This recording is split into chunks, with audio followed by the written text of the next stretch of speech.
Hi, my name's Microsoft.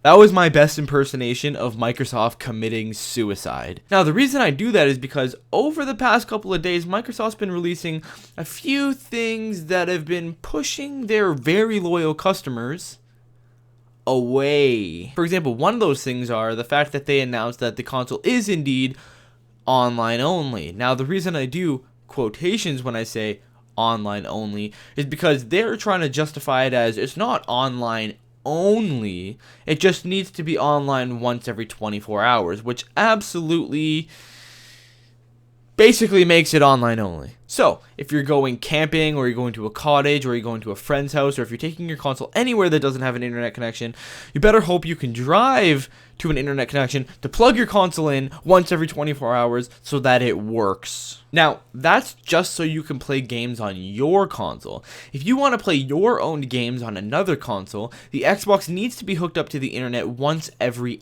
hour.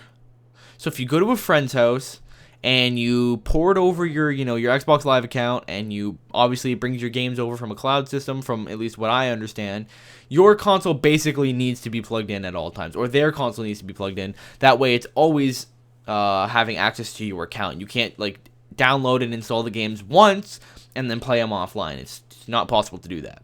Now, one positive thing, since I don't want this entire video to be bashing, this is just the information that I do and that I don't know. So I'm going to give, my negative opinions and the things that I think are very positive. One positive thing is that games will be digitally released midnight of launch, starting, when the new console comes out. So let's say Assassin's Creed Black Flag comes out December 5th. December 5th, it will be available for digital download. You can purchase it straight off of your dashboard, which is something I always thought they should do, especially for people who do not have immediate access to a local store. Let's say you live out in the country, you live out, farther away from anywhere that sells video games. You can now digitally download games the day they come out. So good job on that one, Microsoft. One more thing, you can also expect companies like GameFly, Game Access, LoveFilm, places like that to basically close down, because at the immediate time, the Xbox One does not support rentals. It does not support games that you rent. So see you later, GameFly. It was nice knowing you. It was a great service. Hope you think of something new, because you're done. Thanks to Microsoft. Does every game have to be installed on your console? Yes, games do have to be now installed on the console. I don't know if that's like a partial install, kind of like how the PS3 does, or if you have to just full out install the entire game on the console. If it's the entire game, I could see that being a big downside, because they've announced that the console will launch at 500 gigs. Although that seems like a lot, I have like 2.5 terabyte hard drive on my computer that's almost full of games. I can't see 500 gigs being enough for people, especially people who are avid gamers. If you're the type of person that basically only plays Call of Duty, you get Call of Duty Ghosts, and then that's more than enough for you. But for the people who want to be downloading movies, downloading music, doing all those wonderful TV features that they announced, and playing games avidly, like bunch of different games, arcade games, full games, 500 gigs simply will not be enough, and they're gonna have to launch with at least a 1 terabyte console very shortly after launch, or immediately at launch at a higher price launch.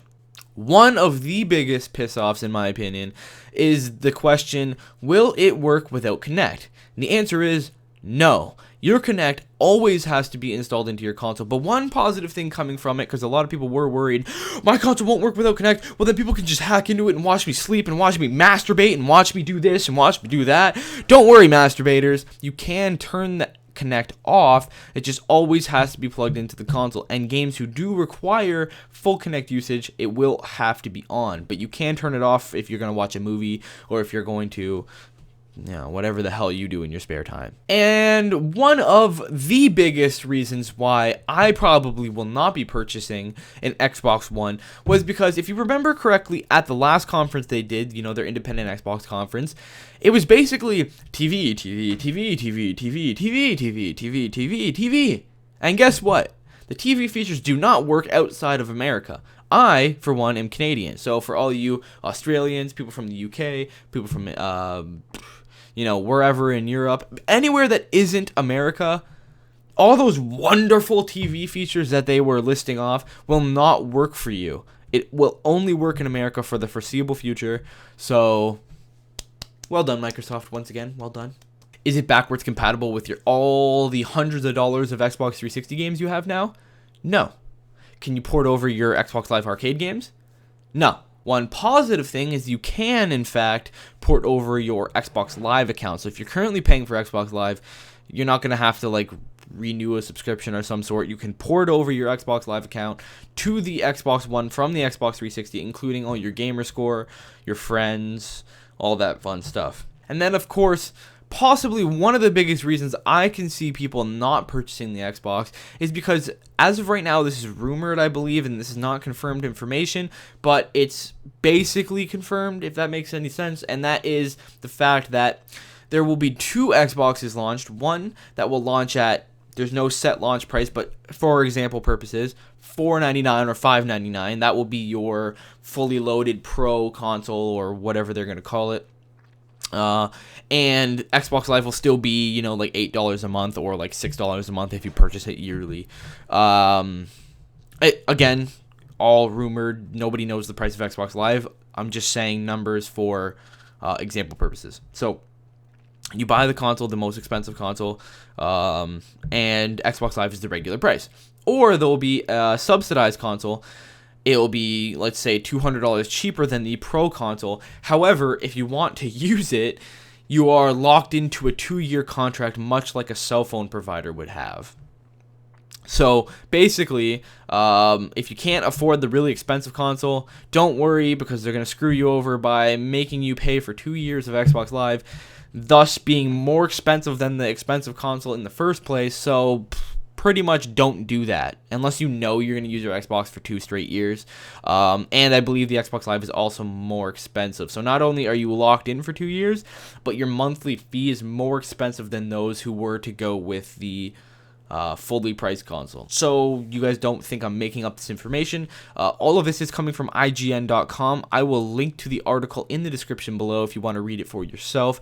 How do you feel about this? I'm pretty much not happy at all. I would like to say, full disclosure, I am an Xbox fanboy. I use a 360 now. I use the original Xbox before, the original Xbox One. And Microsoft just really pissed me off with a lot of this information. Now, keep in mind, guys, that Sony hasn't really gone into any of this yet. Sony could have the same bullshit features. Sony could have worse features. We don't know yet. Only E3 will tell. So we'll find out in 2 days when E3 comes.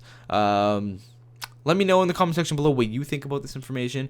Are you going to get a PS4? Are you going to get an Xbox One? Remember, please reserve your full opinion until E3 is over, because we don't know what curveballs either company is going to throw at us. So thank you for watching. My name is Andrew Oscar Delta. Have a nice day. Bye-bye.